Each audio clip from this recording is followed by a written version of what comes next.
दोस्तों नमस्कार। दोस्तों मैं सतबीर दलाल अपने यूट्यूब के भारत लिंक के ग्लोबल चैनल पर आपका स्वागत करता हूं।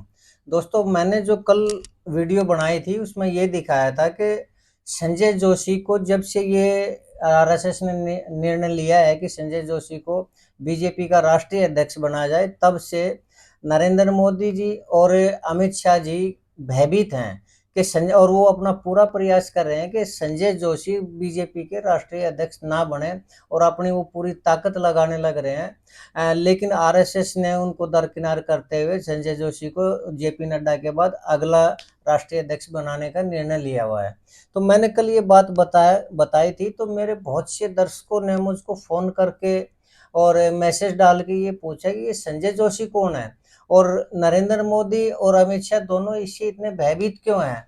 तो दोस्तों आज मैं बताना चाहूँगा संजय जोशी के बारे में। संजय जोशी कौन है और इनकी नरेंद्र मोदी की पहले दोस्ती हुआ करती और बाद में दुश्मनी इस हद तक बढ़ी इनकी कि आज दोनों ही दुश्मन नंबर 1 है और दोनों एक दूसरे को काटने पर लगे हुए हैं। और आने वाले समय में अगर बीजेपी राष्ट्रीय अध्यक्ष संजय जोशी को बनाती है तो नरेंद्र मोदी का क्या होगा इसकी कल्पना की जा सकती है।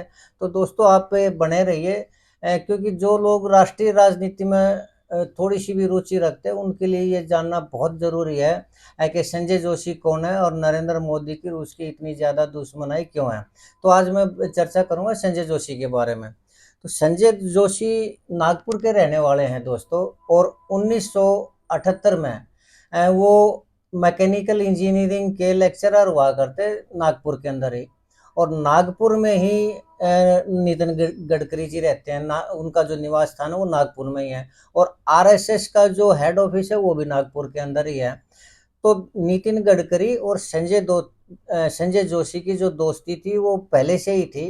और 1978 में नितिन गडकरी संजय जोशी को आरएसएस में लेके आए और आरएसएस में आने के बाद संजय जोशी ने इस संगठन में इतना ज़्यादा काम किया, इतनी ज़्यादा मजबूत पकड़ हुई उसकी कि उसकी चर्चा होने लगी संगठन में। और उसका कद जो था संजय जोशी का काफ़ी बड़ा है, उसकी मेहनत के कारण, उसकी कार्यशैली के कारण। तो अब बीजेपी की जो उत्पत्ति हुई थी वो 1980 में हुई थी। 1980 में अटल बिहारी वाजपेयी, लाल कृष्ण आडवाणी और ये जो सीनियर नेता हुआ करते उन्होंने मिलकर बीजेपी की फाउंडेशन रखी और बीजेपी का उदय हुआ 1980 के अंदर। लेकिन 1980 में उदय होने का कारण इतना ज़्यादा बीजेपी का वो नहीं था, देश के अंदर प्रभाव नहीं था और गुजरात में भी नहीं था। तो गुजरात में 1985 में कांग्रेस की सत्ता बनी और कांग्रेस की सत्ता बनने से उसके जो चीफ मिनिस्टर थे वो बने थे माधव सिंह सोलंकी। और माधव सिंह सोलंकी कांग्रेस के जब वो बने तो बीजेपी ने ये सोचा कि हमें भी कुछ करना चाहिए ताकि हमारी अपनी खुद की सत्ता गुजरात के अंदर आए। तो 1988 में आरएसएस ने संगठन महामंत्री बनाकर नरेंद्र मोदी को गुजरात भेजा। और संगठन महामंत्री होने के कारण नरेंद्र मोदी ने गुजरात में मेहनत भी की, लेकिन सत्ता आरएसएस को लगा कि सत्ता नहीं आ पाएगी। इसलिए 1990 89 या 90 के अंदर संगठन ने संजय जोशी को संगठन मंत्री के रूप में नियुक्त करके ने और गुजरात में भेजा नरेंद्र मोदी की मदद करने के लिए, नरेंद्र मोदी के साथ काम करने के लिए। तो दोनों ने मेहनत की और दोनों की उस टाइम काफ़ी अच्छी दोस्ती भी हुई और दोनों ने मिलकर कार्य किया। उन्हीं के मिलकर कार्य करने के कारण इसने बीजेपी ने जनता दल के साथ मिलकर चुनाव लड़ा, गठबंधन में चुनाव लड़ा और दोनों की सत्ता आई। लेकिन सत्ता तो आई, लेकिन इसमें जनता दल के जो थे वो 70 विधायक थे और भारतीय जनता पार्टी के विधायक थे 67, अर्थात सीनियर थी जनता दल। तो उसका जो चीफ मिनिस्टर था वो जनता दल से बना, वो थे चमन भाई पटेल। और 67 सीट थी बीजेपी की, तो उसके हिस्से में आया उप मुख्यमंत्री पद और उप मुख्यमंत्री बने केशु भाई पटेल। और ऐसे वो 5 साल तक उसने काम किया। लेकिन इस 5 साल के दौरान नरेंद्र मोदी ने और संजय जोशी ने मिलकर इतना ज़्यादा कार्य किया, इतनी मेहनत की और दोनों में इतनी गहरी दोस्ती थी कि वो पार्टी को ये लगने लगा कि अब की बार यानी 1995 में हमें ज़रूरत नहीं है जनता दल की। और जनता दल के बजाय 1995 में भारतीय जनता पार्टी ने अकेले चुनाव लड़ा और अकेले चुनाव लड़के ने पूर्ण बहुमत के साथ सत्ता में आई भारतीय जनता पार्टी। और सत्ता में आने के कारण जब चीफ मिनिस्टर की बारी आई तो हालांकि काम किया था संजय जोशी और नरेंद्र मोदी ने, लेकिन बीजेपी के अंदर दो और कद्दावर नेता हुआ करते। एक तो थे केशुभाई पटेल, जो कि जनता दल और बीजेपी के गठजोड़ में 1990 से लेकर 1995 तक उप मुख्यमंत्री रहे। लेकिन एक और नेता हुआ करते, वो थे शंकर सिंह बघेला। वो भी उसी के कद के, केशुभाई पटेल के बराबर कद के ही थे। तो दोनों में मुख्यमंत्री बनने की जब एक दूसरे से होड़ लगी तो नरेंद्र मोदी ने और संजय जोशी ने समर्थन दिया केशुभाई पटेल को। तो केशुभाई पटेल को समर्थन देने के कारण ये पक्का हो गया कि गुजरात के चीफ मिनिस्टर बनेंगे केशुभाई पटेल 1995 में। लेकिन जब ये खबर उसको शंकर सिंह बघेला को लगी तो उसने पार्टी से बगावत कर दी और संगठन को ये लगने लगा, यानी आरएसएस को ये लगने लगा कि शंकर सिंह बघेला अगर बगावत करते हैं, पार्टी को तोड़ते हैं, तो चीफ मिनिस्टर बीजेपी का नहीं बनेगा। इसलिए संगठन ने न तो केशुभाई पटेल को चीफ मिनिस्टर बनाया और न ही शंकर सिंह बघेला को चीफ मिनिस्टर बनाया, तो चीफ मिनिस्टर बनाया सुरेश मेहता को। तो सुरेश मेहता चीफ मिनिस्टर बने गुजरात के 1995 के अंदर। लेकिन उसके साथ ही संगठन ने एक काम और किया, और वो ये था कि नरेंद्र मोदी को वापस दिल्ली बुला लिया और संजय जोशी को संगठन का महामंत्री बना दिया। अर्थात जो पद नरेंद्र मोदी के पास था वो प्रमोट करके ने संजय जोशी को दे दिया और वापस दिल्ली बुला लिया नरेंद्र मोदी को। तो अब 1995 में जब सरकार बनी तो काम करने लगी, लेकिन धीरे धीरे समीकरण बदलने लगे और सरकार 5 साल तक नहीं चली और 3 साल के बाद ही गुजरात में फिर से चुनाव करवाने पड़े।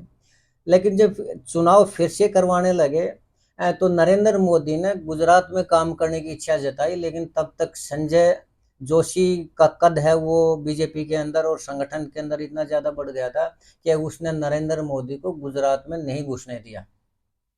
तो इससे ये पहला ऐसा टर्निंग पॉइंट था जहां संजय जोशी की और नरेंद्र मोदी की दोस्ती में फर्क हुआ और इनके अंदर थोड़ा सा मनमुटाव हुआ, लेकिन दुश्मनाई तब भी नहीं हुई थी।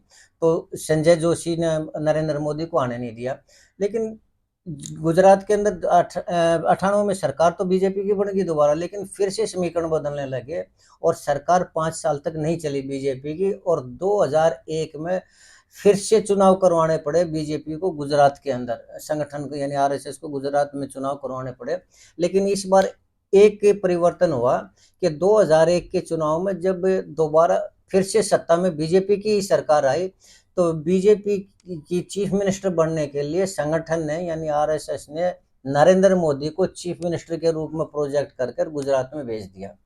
तो जैसे ही 2001 में गुजरात के चीफ मिनिस्टर नरेंद्र मोदी बने तो नरेंद्र मोदी ने जो सबसे पहला काम जो किया वो ये था कि संजय जोशी का बोरिया बिस्तर गोल किया और संजय जोशी को उसी बोरिया बिस्तर में लपेट कर सबसे पहले दिल्ली पार्सल कर दिया।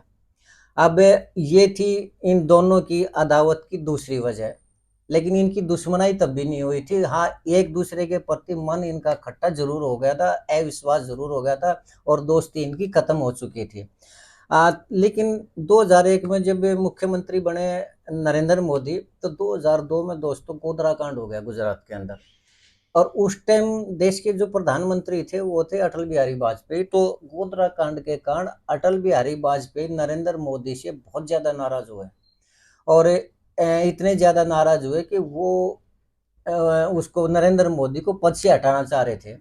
लेकिन आपको याद होगा 1990 में दोस्तों आडवाणी की रथ यात्रा हुई थी जिसमें बाबरी मस्जिद कांड भी हुआ था। तो उस रथ यात्रा में नरेंद्र मोदी थे वो लाल कृष्ण आडवाणी की सहायक हुआ करते। तो उसी के कारण आडवाणी ने जब 2002 में गोधरा कांड हुआ तो अटल बिहारी वाजपेयी से बात की कि चीफ मिनिस्टर के रूप में सबसे जो सक्षम व्यक्ति है और हिंदुओं के लिए जो हितैषी है वो नरेंद्र मोदी है। लेकिन अटल बिहारी वाजपेयी ने इस चीज को नहीं सुना और उन्होंने ये पक्का निर्णय लिया कि अटल बिहारी इसको नरेंद्र मोदी को चीफ मिनिस्टर की कुर्सी से हटाया जाए। जब ये आडवाणी को ये पता चला कि अटल बिहारी वाजपेयी गुजरात के दौरे पर गए हुए हैं और वो वहां पर उसको हटाने की घोषणा कर देंगे, तो लाल कृष्ण आडवाणी ने प्रमोद महाजन और अरुण जेटली दोनों को चार्टर प्लेन से भेजा दोस्तों गुजरात में। और गुजरात में उनका एक ही वो था कि किसी भी तरीके से अटल बिहारी वाजपेयी को ये नरेंद्र मोदी को चीफ मिनिस्टर से हटाने से रोका जाए। तो उन्होंने किसी भी तरह करके समझाया उनको और वो मान भी गए। लेकिन उस टाइम वो जो प्रेस कॉन्फ्रेंस हुई थी तो उसका जो अटल बिहारी वाजपेयी का जो चेहरा था वो गुस्से में था। और उस प्रेस कॉन्फ्रेंस को मैंने भी देखा था, उसमें उन्होंने ये कहा था कि नरेंद्र मोदी को राजधर्म का पालन करना चाहिए। तो उसके चेहरे का जो गुस्सा था वो स्पष्ट रूप से दिखाई दे रहा था। और वो प्रेस कॉन्फ्रेंस मैंने देखी थी, लाइव देखी थी, क्योंकि उस 2000 में मैं भी पत्रकारिता में आ चुका था, तो इसलिए इन चीज़ों में मेरी भी रुचि खैर हो चुकी थी। लेकिन खैर अब नरेंद्र मोदी थे वो गुजरात के मुख्यमंत्री रहे उसके बाद 2000 उसके बाद भी, गोधरा कांड के बाद भी। लेकिन दोस्तों 2005 में एक सीडी आई थी जिसमें संजय जोशी को किसी महिला के साथ आपत्तिजनक सिचुएशन में दिखाया गया था। उस वीडियो के आने के बाद बीजेपी में, आरएसएस में और गुजरात में तहलका मच गया और आरएसएस ने यानी संगठन ने संजय जोशी को बाहर का रास्ता दिखा दिया। लेकिन वो सीडी थी वो थी फर्जी। जब जांच में पता चला तो फर्जी सीडी पाएगी और वो संजय जोशी उसमें नहीं था।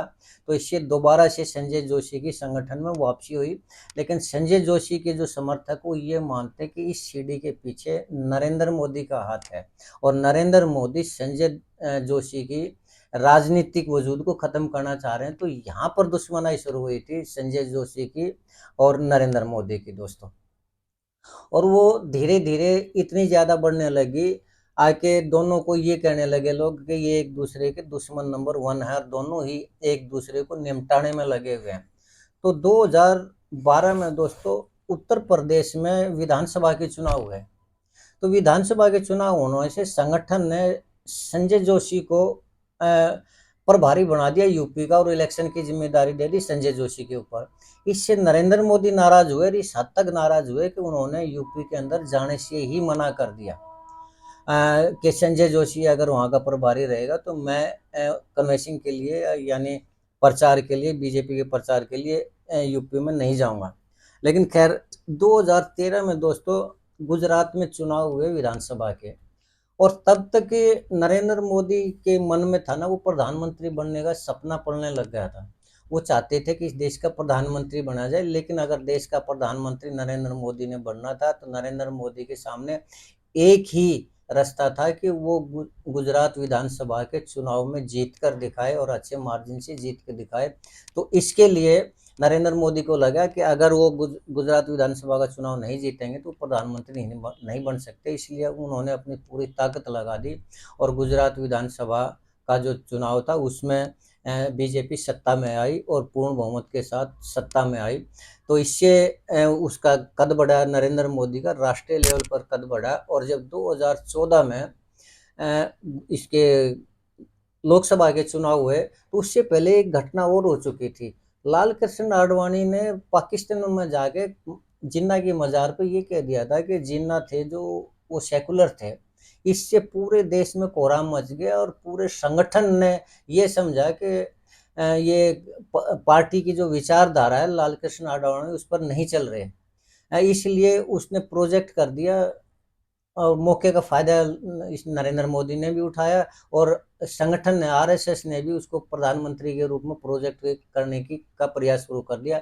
हालांकि लाल कृष्ण आडवाणी ने इसका विरोध किया लेकिन उसकी नहीं चल पाई। और 2014 के लोकसभा चुनाव में बीजेपी पूर्ण रूप से सत्ता में आई लोकसभा में, यानी देश में बीजेपी की सरकार बनी।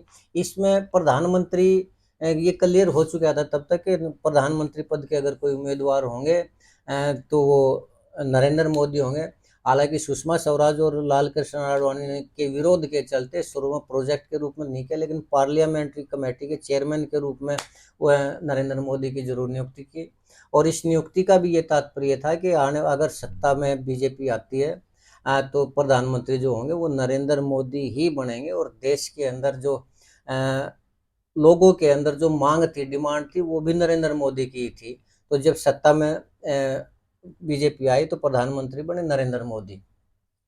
उसके बाद 2019 में फिर नरेंद्र मोदी प्रधानमंत्री बने।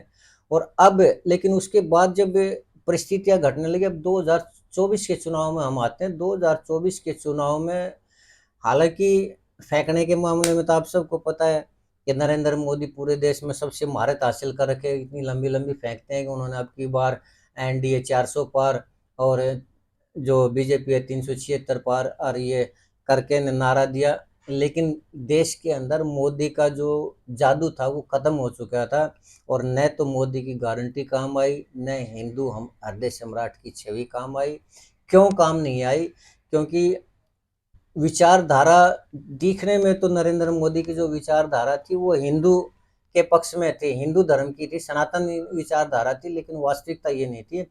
नीचे नीचे अमित शाह ने और नरेंद्र मोदी ने जो कार्य किया वो शांति प्रिय समुदाय है जो उसके विकास के लिए कार्य किया, और जो हिंदुओं के लिए किया, जिस रेशों में किया उसी रेशों में उसने मुस्लिम समुदाय के लिए भी काम किया। तो ये जो बात है ये हिंदू समुदाय को पसंद नहीं आई, और 2024 का जो वो रिजल्ट है वो सबके सामने है। और बीजेपी का तो ग्राफ कम हुआ ही हुआ, सीटें भी कम हुई। नरेंद्र मोदी का इस मामले में सारी जो इमेज थी वो सब कुछ धीरे धीरे खत्म होने लगी। अब इसी चीज को देखते हुए अब आरएसएस को ये स्पष्ट दिखाई देने लग गया कि आने वाला टाइम अगर नरेंद्र मोदी को साइड में नहीं किया गया तो बीजेपी की सत्ता आने वाले टाइम में यानी 2029 के टाइम में नहीं रहेगी और कांग्रेस की सत्ता आएगी। तो इसी चीज को देखते हुए अब बीजेपी को साइड लाइन लगाने का प्रयास आरएसएस नरेंद्र मोदी को साइड लाइन लगाने का प्रयास जो है ना वो आरएसएस ने शुरू कर दिया है। और उसकी जो सबसे पहली कड़ी है वो ये है कि जेपी नड्डा का जो राष्ट्रीय अध्यक्ष का कार्यकाल है वो खत्म हो चुका है, और उस राष्ट्रीय अध्यक्ष के पद पर जो ताजपोशी करने का जो निर्णय लिया है आरएसएस ने वो संजय जोशी का लिया है। अब संजय जोशी और नरेंद्र मोदी की जो दुश्मनी है वो पूरे देश में चर्चा का विषय तो है ही, एक दोबारा फिर से लोगों को याद आने लगा। और नरेंद्र मोदी को लगता है कि अगर बीजेपी का राष्ट्रीय अध्यक्ष संजय जोशी बनता है तो ये नरेंद्र मोदी के लिए और अमित शाह दोनों के लिए बहुत ही खराब सिचुएशन होगी, घातक सिचुएशन होगी। इसलिए साम दाम दंड भेद किसी भी तरीके से नरेंद्र मोदी और अमित शाह ये चाहते हैं कि चाहे कोई भी बन जाए लेकिन संजय जोशी राष्ट्रीय बीजेपी का राष्ट्रीय अध्यक्ष नहीं बनना चाहिए। और पिछले दिनों जो मीटिंग हुई थी उस मीटिंग में अमित शाह ने अपनी तरफ से पूरी ताकत लगाई थी, स्पष्ट रूप से ये कहा था और रिक्वेस्ट भी की थी, इस हद तक रिक्वेस्ट की थी कि जिसको गिड़गिड़ाना भी कह सकते हैं कि संजय जोशी को बीजेपी का राष्ट्रीय अध्यक्ष ना बना जाए। लेकिन अब आरएसएस की नज़र में इसकी नरेंद्र मोदी की जो इमेज है वो खत्म हो चुकी है, और इन दोनों की बात को अनसुना करते हुए आरएसएस ने फिर से संजय जोशी को राष्ट्रीय अध्यक्ष बनाने का निर्णय लिया है। तो पहली बार जो संजय जोशी है उसका इतना बड़ा कद होगा कि वो राष्ट्रीय अध्यक्ष अगर बनते हैं बीजेपी के तो यकीनन वो नरेंद्र मोदी के और अमित शाह के खिलाफ तो कार्य करेंगे ही करेंगे। और इन्हीं सब चीज़ों को देखते हुए आजकल इतनी चर्चा का विषय बना हुआ है संजय जोशी। तो दोस्तों ये संजय जोशी के बारे में और नरेंद्र मोदी के बारे में जो मैंने बताया है इससे आपको जानकारी भी होगी, और जो राष्ट्रीय राजनीति में रुचि रखते हैं उनको जानना भी चाहिए कि संजय जोशी और नरेंद्र मोदी कि क्या अदावत थी, क्या दुश्मनी थी, क्या दोस्ती थी, ताकि आने वाले टाइम में उनको सारा सब कुछ पता चले। तो मेरे वो जो दर्शक जिन्होंने ये पूछा था कि संजय जोशी कौन है, क्या वजह है, तो ये उसकी वजह थी। उम्मीद है कि मेरे उन दर्शकों को भी जिन्होंने फ़ोन से या एसएमएस से मेरे पास मैसेज डाल के पूछा था उनको भी जानकारी मिली होगी, और भारत लिंक के जितने भी दर्शक हैं उनको भी, और जिसकी राजनीति में रुचि है विशेष रूप से जो स्टूडेंट हैं या यूपीएससी के स्टूडेंट हैं या जो दूसरे स्टूडेंट हैं उनको भी इस चीज़ के बारे में जानकारी मिली होगी। ये वीडियो और ये जानकारी उनके लिए बहुत ही यूज़फुल है। तो इसके लिए मैं आपने मेरा ये जो वीडियो देखा इसके लिए मैं आपका बहुत बहुत शुक्रगुजार हूँ। और अगर आपको लगा कि मेरा ये सोचना, मेरी ये जानकारी ठीक है तो दोस्तों कमेंट करके ज़रूर बताएं कि मेरी ये जानकारी कितनी सही है, और जो जिसके बारे में जो मैंने चर्चा की वो आपके लिए कितनी लाभदायक रही, इसके लिए कमेंट जरूर करें। और अगर आपको मेरी ये जानकारी पसंद आई तो आपसे निवेदन है कि मेरे इस वीडियो को लाइक करें, शेयर करें, और दोस्तों मेरे इस चैनल को सब्सक्राइब जरूर करें। आज के लिए इतना ही। आपने मेरी वीडियो देखी इसके लिए बहुत बहुत शुक्रिया, बहुत बहुत शुक्रिया दोस्तों। नमस्कार, जय हिंद।